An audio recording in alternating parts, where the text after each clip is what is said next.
Hey everyone, this is Megan Hillier from Know Your Ancestors, and you're listening to the Know Your Ancestors podcast. Many of us have an innate desire to understand our roots, to know where we come from, and to understand the lives of our ancestors.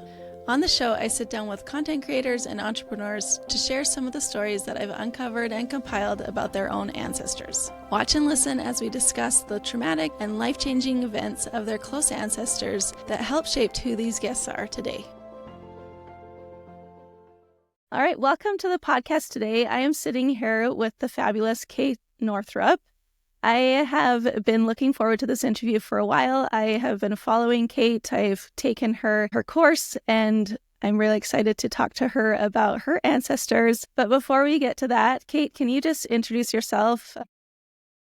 Just let the listeners know a bit about who you are and what you do, what your work is. Yeah, absolutely. So happy to be here. So I'm Kate Northrup, and I'm an author of 2 books so far, Money, a Love Story, and Do Less. And I help ambitious humans to heal their relationships with time and money. So it's essentially melting the lie or dissolving the lie of scarcity. And I use a neuroscience-backed, trauma-informed nervous system healing approach to do that, which is fairly unusual. And so it goes far beyond the practicals and then mindset work. It really is a much deeper repatterning process than that, because so much of our behavior is because it's unconscious. And that unconscious behavior leads to our results around money. That unconscious behavior is patterned in through the nervous system, through the brain and nervous system. And so we really work on healing old patterns, some of which are generational. So that's really related, I think, to what we're going to be talking about today, the way that we pass along not only genetically encoded fears, beliefs, tendencies, but then also the ways we pass along through modeling. And then through explicitly, like what we teach our kids, what we teach our communities, what our tendencies are in our family culture and things. So that's what I do. My signature program is called Relaxed Money, because I know that anyone can be good with money. We just have to learn the skills and have the nervous system capacity to repattern. So that's what I do. Yeah, and I'm so glad that I joined your world. It was over a year ago now. A friend of mine introduced me to your work and Relaxed Money, and me to the little mini course before you offered that. And it's completely changed how I view my relationship with money. Even like the word abundance, like what does that even mean? How does that feel? And how we can, change those patterns and those things that maybe we grew up with, to how we can live in that financial freedom and abundance in our lives today. Oh, I'm so happy to hear that. Yeah, well, that's been really, really cool process to go through. So I'm excited to talk to you about your own ancestors. When I talked to you about this interview, you said that you were interested in learning about your paternal line, about your father's line. Can you just talk a bit about your upbringing with your father, maybe some of the beliefs or ideas that he had that helped to shape you? Yeah, so it's interesting on my dad's side. So I have 2 very different, my parents have really different relationships with money. And it's interesting because my dad comes from a lineage of people who come from money, and my mom does not. But what's really interesting is my dad has definitely a very like 3D relationship with money, and has a tendency more towards scarcity, versus my mom, who actually does have in her more recent lineage people who actually experienced not having enough. But my mom's relationship with money is always, there's more where that came from, and is a little bit more like spiritual. So my relationship with my dad and what I learned about money, it's interesting because I think it was my grandmother's grandfather was the guy who came up with the formula for Alcoa aluminum. He was like, I guess, came up with, I don't know. So like many, many people around, since then. So my grandmother her family up until her was very wealthy. My dad grew up with a lot of money, and then things shifted. And so by the time it's my generation, it's not like I'm a trust fund baby. And so it's interesting to have been raised by one of my parents like 1.5 generations away from generational wealth in certain ways. I mean, it's Right. a little bit gray area and vague, Hmm. but I don't know if that helps give some context. Yeah. So I'm really interested in sort of tracing that back. And one of the things I've been playing with a lot because of how I was raised and because of the tremendous contrast that I was raised with is really this question of like, okay, if as parents, we are wanting to create more for our children or set them up for a better life than we had, what can we pass along to them with actual assets? Because I have seen that just passing along assets does not guarantee financial well-being in the long run. Yeah, I think that's a good conversation because, like you said with your mother, that she did not grow up with that and that her attitude towards money was maybe a more healthy attitude than your dad's. It's really a more abundant Abundant. attitude. Yeah. And I And guess there's two sides to that, on right? her side, there can also be some like Right, spiritual bypassing as well. So right, right.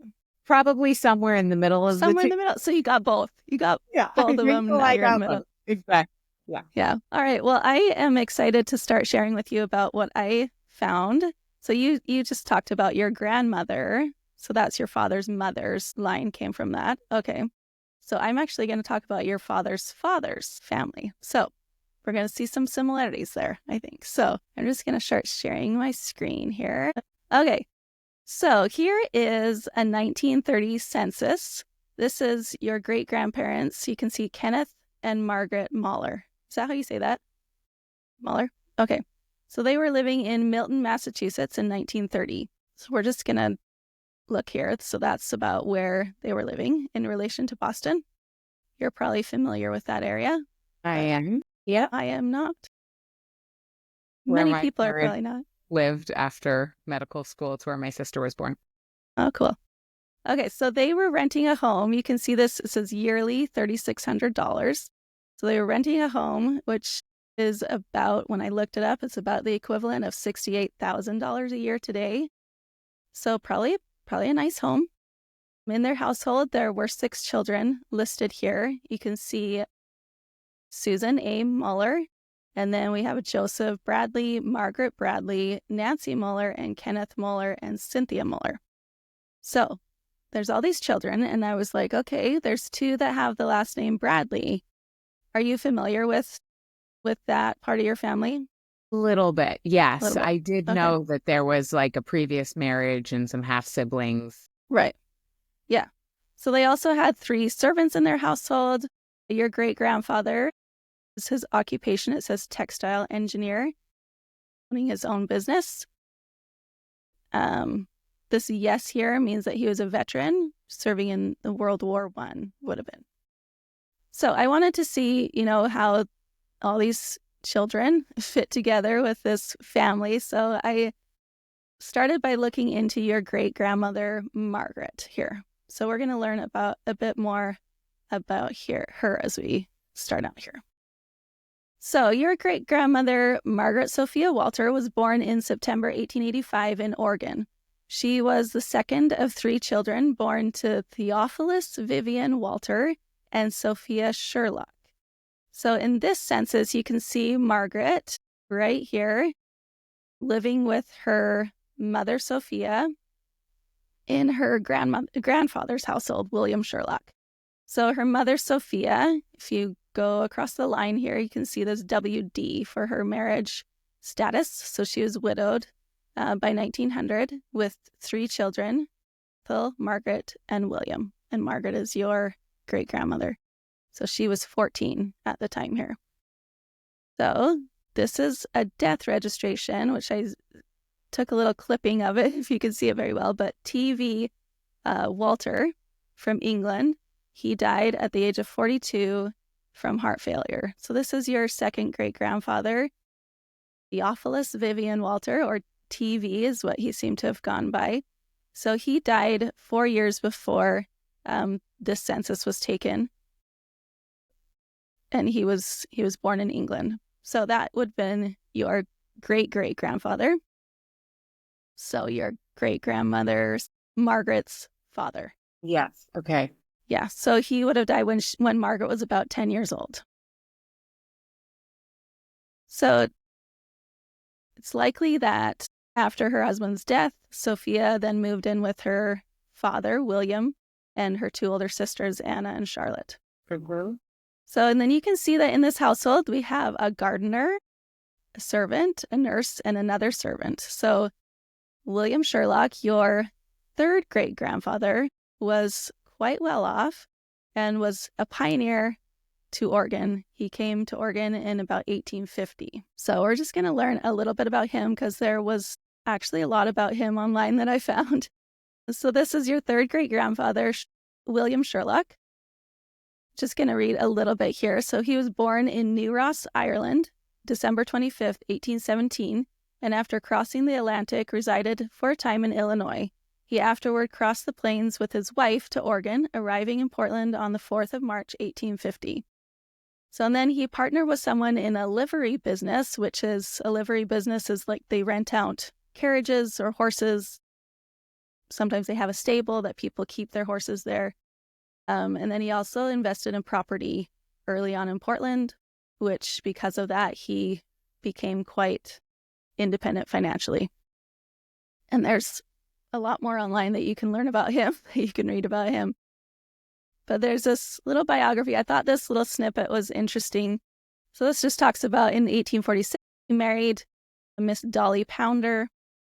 She passed away in 1876, so he was widowed for quite some time. And then after that, Mr. Sherlock devoted himself entirely to his children. Can you just read that next part? He was a home man in the strictest sense of the word. Active business affairs did not have the slightest interest for him. He lived for his children and left nothing undone that would promote the happiness of his family. Yeah. So they lived in quite a large home on 21st Street. And from what this sounds like, he just cared about his family. He didn't care about his business, really. He was well off and spent a lot of his time with his family. What do you think about that? I'm sort of amused, first of all, because my ideal customer avatar, I call her Dolly. So Really? I know she died, but it's fine. I mean, it's so unusual for a man of his time to be about his kids. Right. And so I'm sort of struck by that. So this person was, I have trouble with so this person was my grandfather's grandfather's father.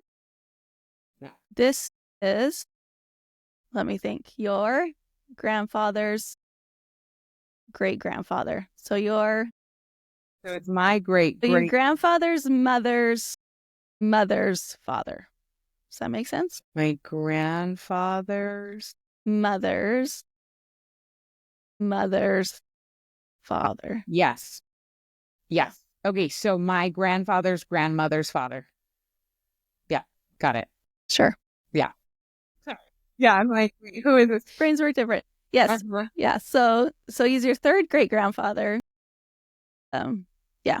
There was even some other accounts that said he would be seen around town with at least one of his 11 children going around town. So he seems to have been quite the family man, cared about his children. So thought that was interesting. That's cool. Yeah. So here's his death record. He passed away in 1901, so just a year after that census that your great-grandmother was living with him in. Can zoom in a little bit here. So it says he was 83 years old when he passed away. Thought his occupation was interesting here. Capitalist. So there you go. Good businessman there. But it says his last residence was the North. Whoops. Wait, I'm also just noticing his death date is March 21st, which is my birthday. Interesting. That is interesting. No, I hereby certified. No, it's 22nd. Yeah, so he was there. Yeah, he had a doctor there on the 21st. Okay, but it was the 22nd. But he so there you go. died day on after. the 22nd. Yeah. Yes. Huh. Yeah. Yeah, so his last residence was the northwest corner of 21st and Washington Street, and he had lived there for 41 years. So that was his mansion that had been talked about in other places that he had there. said that he died of a disease of the heart and frailties. So he was old and likely had a heart attack, I'm guessing. So I thought it'd be interesting to see, is his house still there? Totally. And sadly, it's not. Washington Street, I don't know if you can see that very well, but the Burnside Bridge here in Portland, follow it all the way down and then to 21st Street. Now it's called Burnside Street, which is here. But that little corner there, and when you look in farther, there's now a Walgreens in his where his house would have been. I tried to find an old picture. I thought maybe there's a picture of his house, but I couldn't find anything. But maybe with some more research we can find it. But cool. Just thought that was interesting. So that is your great-grandmother's grandfather, right? So your great-grandmother, Margaret Walter. So because of her father was also a businessman. He worked at the bank and he was well-to-do also. So because of her father's and grandfather's wealth and prestige, your great-grandmother Margaret grew up in the upper-class crowd of Portland.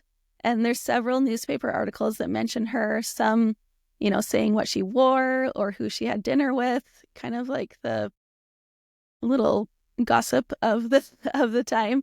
So here's a picture of her, and that mentions her engagement to Joseph M. Bradley of Providence, Rhode Island in November 1909. So she would have been 24 years old.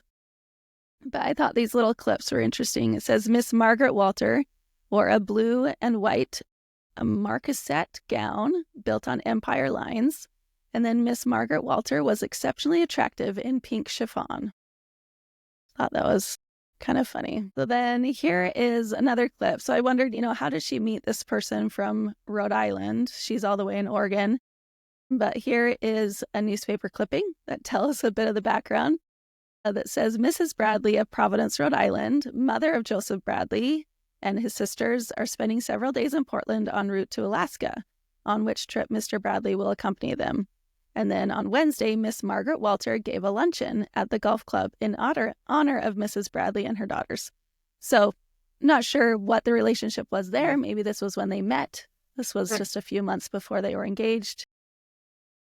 But just kind of shows the time that they would have little luncheons and getting together, and kind of interesting culture there, I guess. So by 1910, Margaret was living with her mother, Sophia, at the same property as her grandfather. So that same probably mansion that they lived in there. And then here's just some more. I love that just these little, there's a whole bunch of these little newspaper clippings about your great-grandmother. But I just thought this was interesting, just the language that they use.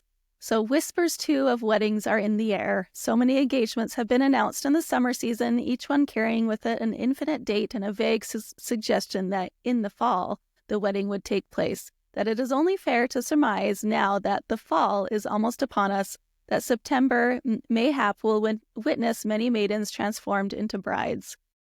So it like reminds me of Bridgerton with the lady whistle. This is completely. What is the lady? Lady Whistledown. Yes. Wait, this is totally Lady Whistledown. This is hilarious. I know, so funny. So it says that on September 14th, the wedding of Miss Margaret Walter to Joseph Bradley will take place. So that was, I had to include that. Yeah. I thought it was so funny. And then here's the details of the wedding. So it like goes into the flowers that she had. It says the bride was exquisitely gowned in ivory white satin with a simple garniture of old rose lace. Anyways, I just thought it was really interesting, the details that it goes into there. Yeah. But this little clip here kind of talks about your great-grandmother. It says, Mrs. Bradley is one of the most charming and attractive girls of the younger set, whose frank, sweet nature and unaffected manner have drawn about her an admiring group of friends. She belongs to an old pioneer family, being the granddaughter of the late William Sherlock. So just thought that was neat. So that gives a little background of, your great-grandmother, what her upbringing was probably like. I mean, she lost her father when she was 10, her grandfather when she was 15. Had her childhood with those two male figures, and then was primarily with her mother. What do you think her upbringing would have been like, or what that might have felt like for her. Uh, well, I mean, I think it sounds like at that time, of course, for women, the men were the source of financial stability. But it does sound like William Sherlock probably had resources that he had, left to them. So it may not have been the same fear of, for example, my maternal grandmother when her dad left. That meant her family didn't eat. Versus on this side of the family, it probably meant grief, but not much change in lifestyle. Mm-hmm. Yeah. So it's just an interesting piece. Mm-hmm. Yeah. Yeah. And you're Sure. probably getting here, but I think that, yes, exactly. Then her husband died. Because I know that he, because her Bradley was not my grandfather's Right. name. Yes. So Bradley Yes. was not my great grandfather. Yeah. Right. Yes. So 5 years later, Margaret's husband, Joseph Bradley, passed away. So they had 2 children at the time. You can see it says Mr. Bradley had been ill for nearly a year. He was 32 years old and leaves a widow and 2 children. So they had been in Portland and then just a year prior had gone to Providence, Rhode Island, where they lived. I always like to see how people died, which is maybe This is interesting. morbid. His middle name is Manton because my dad's youngest brother's name is Manton. So I wonder if he was after somehow. Huh. I don't know. Interesting. Yeah. Yeah. So he says he passed away from general paresis. I'm not sure if I'm saying that right. So I looked up what that is, and it is caused by a form of syphilis, which, is transmitted through sexual contact normally. It says it usually occurs in people who have had untreated syphilis for many years. So not sure what his life was like before he married Margaret, but that kind of gives you an idea of how things might have been, I guess. Doesn't look like it was a very fun way to die, with memory problems, language problems, mood changes, decreased mental function. So that was probably a hard year for Margaret to go through that. But then in 1918, Margaret married again. She married Albert Adams Sercombe on May 21st, 1918 in New York City. So she was 32 and widowed by this time. This was his first marriage, and he was a soldier. I'm not sure how they met or why they got married in New York City, but you can see her signature here, Margaret W. Bradley. You can see it's her second marriage. Her mother, Sophia Sherlock, father, Vivian. So it's the right Margaret Bradley. But then her husband died in World War I. So he died just 4 months after they were married on September 30th, 1918. Wow. So as a short marriage, so her second marriage also ended, and her husband dying tragically and shortly after. Yeah. So then by 1920, Margaret was living in Montecito, California with her 2 young children. So she had no occupation listed and was renting a home on San Isidro Road. So you can see Margaret and then her 2 children, Joseph and Margaret, and then a servant. So then here's where your great-grandfather comes in. So Margaret married your great-grandfather, Kenneth Moeller, on New Year's Day in 1921 in Santa Barbara, California. So this just says they had kind of a quiet wedding with just immediate relatives. Her mother was there. And then Mr. and Mrs. Moeller will spend a fortnight in the South and will then leave for Boston and will make their home at Brookline. Okay, so then a couple years later, your grandfather was born. So he was born on June 25th in Boston at the Phillips House of the Mass General Hospital, which I guess the Phillips House was like a luxury building that was part of the hospital used for private patients. So it's probably the well-to-do people had their wives go and give birth there. And so your great-grandfather's occupation, where is that here, was listed as a member of the L&G company. which I'm not sure what that is, and that they were living on Adams Street in Milton. So I looked up that address of that home, and you can't see on the street view. For some reason, you can't go down this lane, but this is the house that they were living at when your grandfather was born. Looks like a nice home, a nice area there. And this is where that is in relation to Boston, so a little more south than where they lived before. All right, so now we're going to go a little bit back into your great-grandfather, Kenneth Moeller, to show a little bit more about him. So this is in 1920. You can see Kenneth Moeller, the head. He is 35 and widowed. So his mother is living with him, and he has 3 children, so 3 daughters, Elizabeth, Susan, and Nancy. So his youngest daughter was 4.5. And he was listed as being a textile engineer. Mm-hmm. And this is the house that they were living in that census in 1920. You can't see it super well with the trees there, but it looks like a nice house that's still standing there. So in 1910, so 10 years earlier in this census, you can see Kenneth with his wife, Elizabeth, and they had 2 children. And then Kenneth's mother, Fanny, was also living with them with 2 servants. It's interesting. Yeah, the Providence connection. I didn't know I had any family there, but I went to college there. Interesting. Fun. Yeah. Yeah, so he's living there. And then if you remember, Margaret, her husband was from Providence. Yeah. And so I'm like, I wonder if that's where maybe a connection started. Yeah, I'm not sure. But so he's listed as being a mechanical engineer here in 1910. So by 1920, I'm not sure exactly the year, Kenneth's first wife, Elizabeth, had passed away. In 1920, this Tiffany Favril glass window, to be known as the Moeller Memorial Window, was given to the First Parish Church of Brookline by Kenneth Moeller in memory of his wife, Elizabeth Sweetser Moeller. So I just thought that was really interesting. That's probably still in that church. Yeah. You could see that there. Yeah. So going back a little farther, in 1900, you can see your great-grandfather, Kenneth, living with his parents, William Moeller and Fanny, and his brother Irving here. So you can see that Kenneth was 16 years old. Fanny reported as having 3 children, and then 2 were still living. So there's another child that they had too that maybe passed away when they were younger. Okay, so then that takes us back to the 1930 census. So now that image we started with to kind of see how this family all pieces together.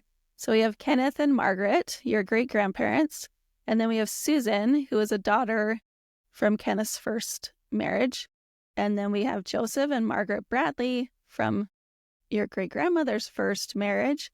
And then we have their 3 children, Nancy, Kenneth, and, well, not Nancy. Nancy is from the first marriage also of Kenneth's. And then we have Kenneth and Cynthia. Yeah.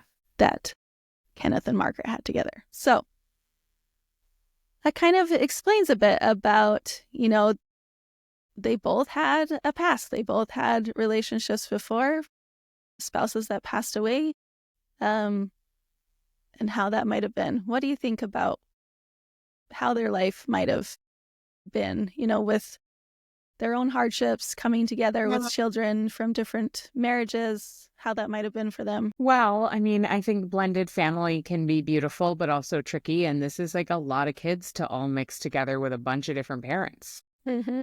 Yeah. So that could be really challenging. I mean, of course, I don't know at that time, people didn't really talk about like parenting and child psychology and, right. They just talk about the impacts of that. But doesn't mean they didn't happen. Mm-hmm.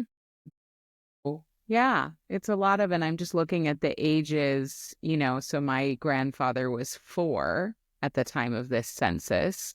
Yeah, I think that sister, or maybe that might be a 7. I think that might be a 7. I think that's a 7. And then it looks like his sister was maybe 3. Yeah. Yeah. I think so. I don't know. It's hard to tell. Yeah. But anyway, they were little when the Mm-hmm. rest of the siblings were like, the oldest sibling was 20. So it's just kind of an interesting, like, to be the baby after so many years before.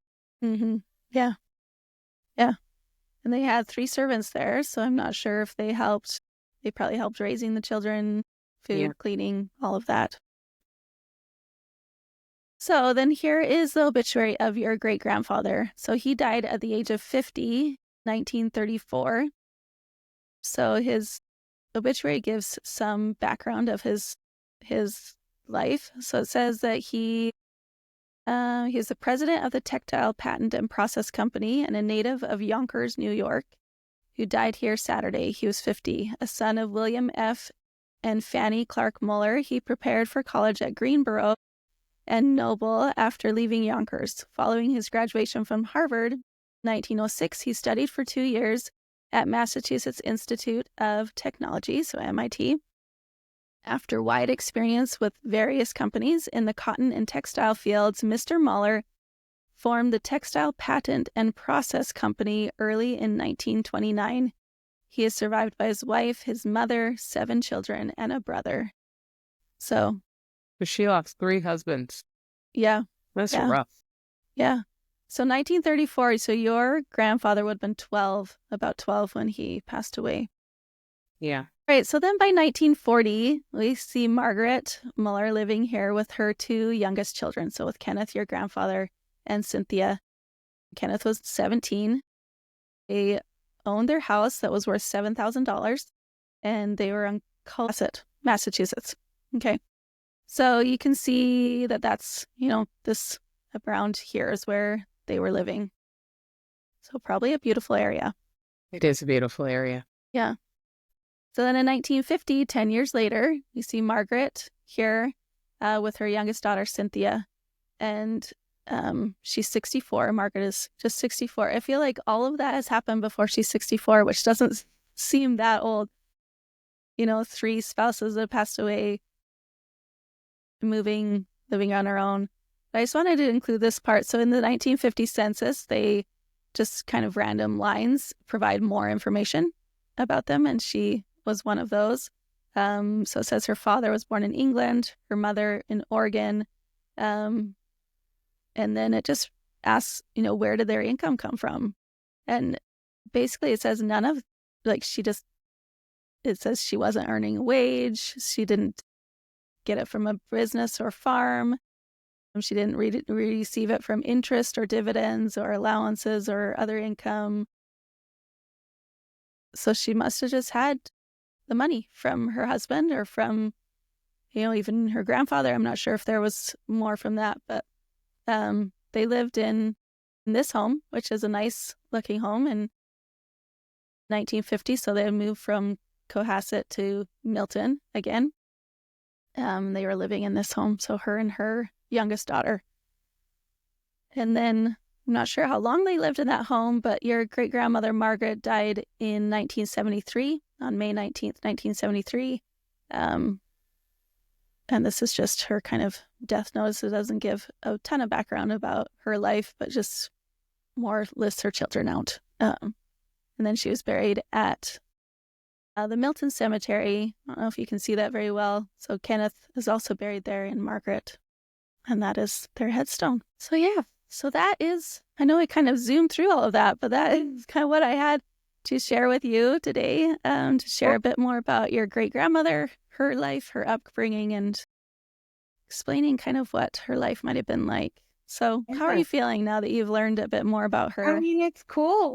Nobody really in my family talked about I know much more about, I'm glad you kind of traced my paternal lineage, because I know much more about my paternal matriarchal line. Mm-hmm. Mm-hmm. So this is cool. really interesting to learn. I didn't know any of this really, other than my grandfather was born in Milton, Mass. And I did know that there were many marriages before he was born, but I didn't really know the details. Oh, cool. So yeah, it's really interesting. And just all the roots in Portland, Oregon, and Providence. Yeah, it's just such an interesting thing, like thinking about where people are from and, who came before us. Yeah. Well, I was very happy to share that with you. And I know there's lots more to learn. I actually, I put this together a while ago, and then yesterday I'm like, oh, I want to add some more. So I found more about that William Sherlock. I'm like, well, I can't not talk about him. So Really interesting. anyway, so yeah. So Yeah. there's lots Interesting to learn. character. Yeah. Yeah. Thank you so much. Yeah. What a cool Yeah. Well, concept. thank you, Kate. Thank you so much for being on the podcast. How can people, get into your world? What is the best ways? Yeah. You can, it's also, I'm just like really struck by, I think it's so interesting, the career that sort of chose me. Anyway, given lineage around money and loss, and who even knows what is all wound up in all the, I think we inherit the energy of the money as well as the money itself. Yeah. Well, I thought it was really interesting seeing your third great grandfather. Like, he came from Ireland. I'm sure he didn't come with much. Probably. He was just there and took the risks and purchased the land and made the business. And no. His attitude, like, I feel like when I read that clip about him and caring about his family, and like that, I can see those values in you too. That you wouldn't build your business at expense of your children. No, I've really built a business so that I could be a present mom. Mm-hmm. That's why I do what I do. I mean, I do it because it's my calling and to help people, but it's really also to have the freedom to be able to show up for them when they need me. Yeah, no, it's super interesting. Okay, so people can connect with me. I have a podcast called Plenty.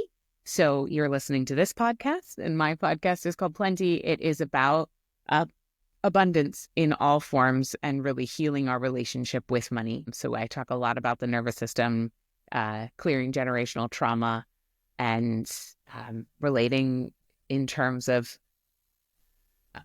money not being our source, but actually connecting to true source. And you can, if you're interested in kind of getting a first nervous system healing practice, if you sense that maybe you may have some intergenerational patterns around money or your own unconscious patterns around money that you might want to heal, you can DM me on Instagram the word wisdom, and I'll send you a breakthrough guide that has a nervous system healing practice around money in a video that you can go through. Awesome. All right. Well, I'll put those links in the show notes. Definitely go check out her podcast. I just love all your episodes. You get really deep and real with your guests on there, and I think it's great. So, all right. Well, thank you so much, Kate, for being here and for talking to me and letting me share this with you. It's been great. Thanks, you, Megan. Thanks so much for watching or listening to the podcast today. If you want to start learning about your own ancestors, you can get my free mini class called 3 Steps to Start Knowing Your Ancestors. It comes with a workbook. It's super short, but has actionable steps that you can take to start knowing your own ancestors. Just go to knowyourancestors.co/3 steps or click the link in the show notes to sign up. Thanks again for being here, and we'll see you next time.